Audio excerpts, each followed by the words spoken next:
Estamos de regreso en Punto y Contrapunto. Ayer el diputado Alfonso Ramírez Cuéllar fue electo dirigente nacional de Morena, pero Jacob Polemski dice que la elección no es válida y que ella sigue encabezando su partido, mientras que su fundador, Andrés Manuel López Obrador, dijo que no dará línea a los dirigentes. Veamos el contexto.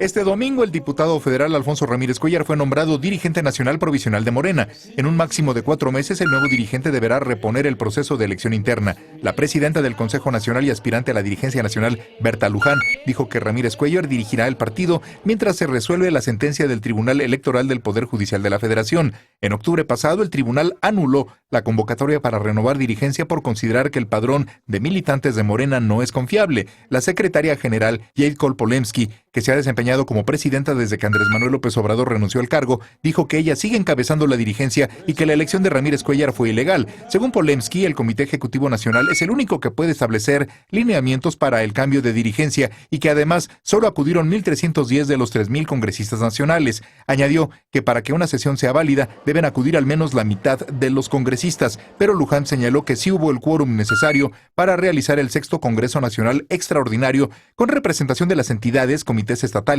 integrantes del CEN, consejeros nacionales y que hubo más de 1,310 congresistas nacionales. Polemski aseguró que se mantendrá como presidenta y difundió un video donde representantes de los comités ejecutivos estatales de Morena la apoyan. Ramírez Cuéllar, mientras tanto, dijo que convocará a una reunión del Comité Ejecutivo Nacional y que invitará a Polemski a sumarse al proceso de la renovación de la dirigencia. Punto y contrapunto. Segundo tema. A ver, Eder, arráncate. ¿Qué pasó este fin de semana con tu partido? ¿Y dónde estaba Mario Delgado, por cierto? ¿No ha dicho algo? Porque también él estaba, según yo, buscando la dirigencia. Pues él ahorita está concentrado, creo, en el tema legislativo. Está todo tan extraño ahora en el partido que tomar posturas sí complica todavía más las cosas a veces, ¿no? Dependiendo de la resonancia que tengan. Creo que para entender lo que sucede aquí, tenemos que retomar desde la última vez que hablamos de Morena aquí en este espacio. Diario. Se supone que... no, de Morena, no del presidente. Se supone que había un acuerdo que se anunció en medios de comunicación con Héctor Díaz Polanco como garante, el presidente de la Comisión de Honestidad y Justicia, en donde estaban Berta y Jacob. Ese acuerdo, en donde las dos tuvieron que ceder algunos puntos, por ejemplo, se exploraba la posibilidad, se abría la posibilidad de explorar otros mecanismos de decisión como la encuesta para decidir sobre el presidente o la presidenta, y eso a Berta no le gustaba, pero también se reconocía el padrón que estaba y eso a Jacob no le gustaba. Se suscribe y se supone que en noviembre tendríamos un Congreso Nacional. Bueno, pues las dos partes, porque ¿qué negociación es esa en donde hay que ceder?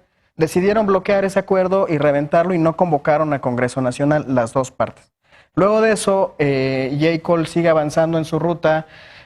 Algunas personas del Comité Nacional que apoyaban a Berta terminan pues, yéndose al lado de Jacob y le dan la mayoría en el Comité Nacional. Con eso, ella empieza a hacer nombramientos de secretarios nacionales de las carteras vacantes, que eran 5, nombra 4 y empieza a nombrar también en los estados en donde estaba vacante. Es un rollo ahí de burocracia pura y dura.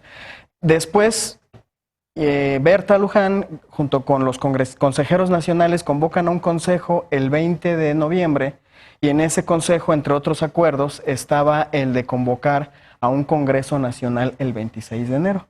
Ese consejo lo tira el Tribunal Electoral y ese consejo, por muchas irregularidades que hubo, pues queda sin efecto, pero en el estatuto se contempla la posibilidad de que 1/3 de consejos estatales, es decir, entre 9 y 11 consejos estatales, convoquen a Congreso Nacional y eso sucedió los primeros días de enero. Con eso, es decir, con la legitimidad de que en la base, en los estados, convocaron, se movilizaron y convocaron a sus consejos estatales y acordaron convocar a Congreso Nacional, convocan y ayer se lleva a cabo este Congreso. ¿Qué se decide? Nombrar a un presidente. Jacob es secretaria general en funciones de presidenta. Sí. A partir de agosto del 18, que es cuando el presidente pues, se va a presidir el país y deja el partido. Y entonces la cartera vacante formalmente es la de presidencia del CEN y Jacob es secretaria general y hay otras secretarías que están vacantes también que Jacob ya nombró en el CEN. Y entonces ayer el Congreso Nacional, entre otros acuerdos, deciden cubrir todas esas vacantes, incluida la presidencia. Y las cubren con diputados como Alfonso Ramírez Cuellar, con Xóchitl Nayeli, que también es diputada federal y queda como secretaria de organización, cuando en el CEN de YAICOL el secretario de organización es Leonel Godoy. Entonces, se empalman dos dirigencias y la disputa ahorita es legal y es de legitimidad. ¿Quién queda en estas carteras? A mí lo que me sorprende Para mucho... ti, ¿quién dirige Morena ahora? Yo creo que lo complicado de este asunto es que las dos partes tienen algo de razón. Creo que sí se tendría que atender el llamado de las bases. Las bases están pidiendo una renovación del partido. Y Héctor Díaz Polanco ayer dijo con mucha razón que es impresionante que si el Tribunal Electoral, después de las asambleas distritales donde hubo violencia y eso, tumbaron todo ese proceso del tribunal, sí. El tribunal lo único que pidió dio un plazo de 90 días para dar a conocer cómo se va a hacer la reposición de la renovación. Y Héctor Díaz Polanco dice, y yo coincido con él, ¿cómo es posible? Bueno, pero a ver, es que es demasiada información. Sí. Para la gente que está fuera de Morena no entendió nada. Bueno. Para ti, ¿quién es la yo dirigencia de creo Morena hoy? que... Como militante. Yo creo que en este momento estamos entrampados. Si a mí me preguntan, por ejemplo, en el tema de la Secretaría de Formación Política, tenemos una disociación tremenda. Por un lado, ayer nombraron a Enrique Dussel, que es Enrique Dussel y cualquier partido del mundo.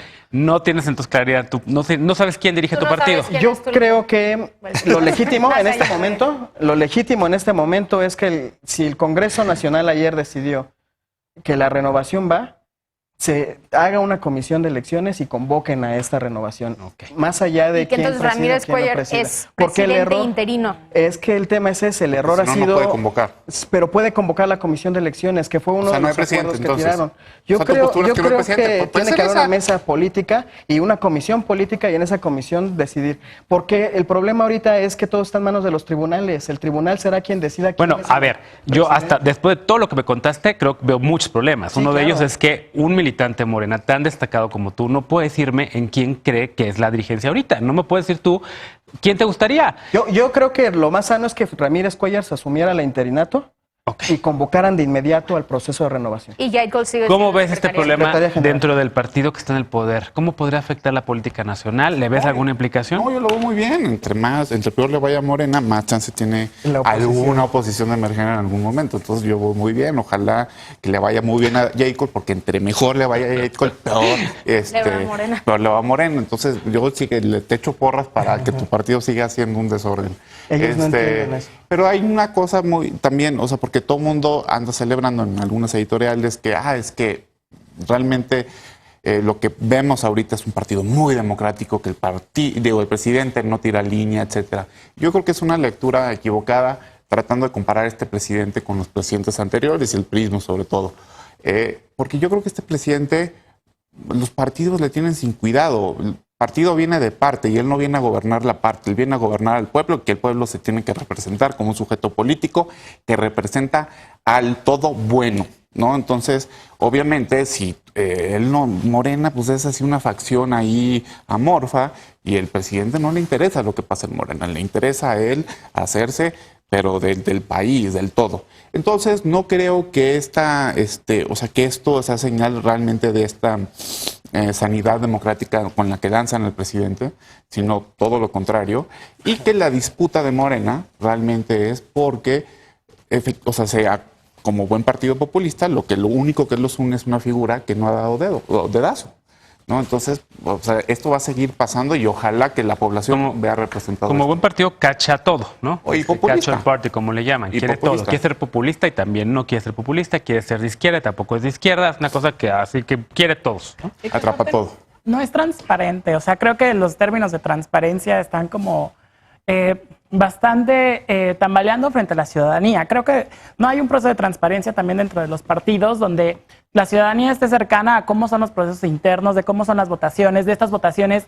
En realidad, si estos representantes que ya están ahora en un puesto político, cómo es su función dentro de su propio partido, ¿no? Y cómo son las funciones internas de cada partido. Y Morena creo que también ha sido bastante falto de transparencia tanto en sus procesos internos como en los procesos de quienes ya gobiernan.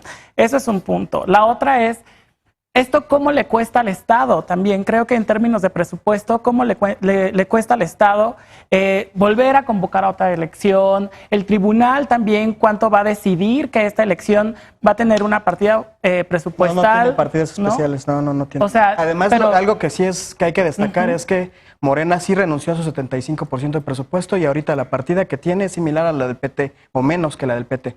O sea, bueno, Morena sí renunció. O sea, no son los más de 1,100 millones de pesos. Renunciaron a eso y reciben 34 millones de pesos mensuales. Qué mal. No, pues por eso, aún así sigue siendo poco transparente. De pronto también quien nos ve va a decir, bueno, ¿y eso a qué equivale? Pues, ¿no? Pues equivale a una serie, por ejemplo, de cuestiones que podrían beneficiarse en educación, etcétera. Bueno, pero el punto es que nos va a costar a la ciudadanía nuevamente volver a darle a Morena su reelección y eso es bastante cruel. Y bueno, y el tribunal pues tiene que dar un fallo, pero que creo que también merecemos una sentencia amplia porque a veces el tribunal electoral resuelve controversias donde también se quedan cortos y donde no también fijan como en la ejecución de la sentencia, por ejemplo, consecuencias para los partidos. ¿De qué va a pasar si esto también vuelve a suceder? ¿No? Yo creo que sí, esto es un tema que en realidad a la mayoría de la gente probablemente no les importa. Como que es algo que la gente ni se están enterando porque ¿qué me importa quién está en el poder de un si yo no estoy militando? Y eso sí me sorprendió ver cómo eran los números de los militantes en Morena y cómo habían bajado ya con esta depuración que supuestamente se había hecho.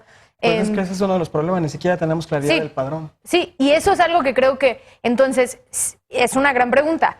¿Cómo ustedes, y yo lo dirijo a ti porque eres dirigente joven que sí quiere tener un partido diferente a los otros partidos, entonces, ustedes, ¿cuál es el poder que ustedes tienen para poder realmente tomar control y reorganizar? Porque hablan de una renovación de partido, un partido que lleva 5 años, ¿no? Como que lleva muy poco tiempo. Entonces, si tú necesitas una renovación después de 5 años, significa que tus bases nunca se han consolidado. Es que la renovación se da cada 3 años, en realidad. Bueno, pero no sucedió esta vez. Entonces, creo que depende de ustedes cómo toman poder, porque ahora tienen este poder sombra que nadie sabe lo que está sucediendo y creo que hay mucha gente que piensa que forma parte de Morena, pero no son contradicciones normales de un proceso tan complejo. Sí creo que tiene mucho que ver con el asunto de que nuestras dirigencias, que han sido muy irresponsables, no han sabido dirigir al partido a un proceso de diálogo.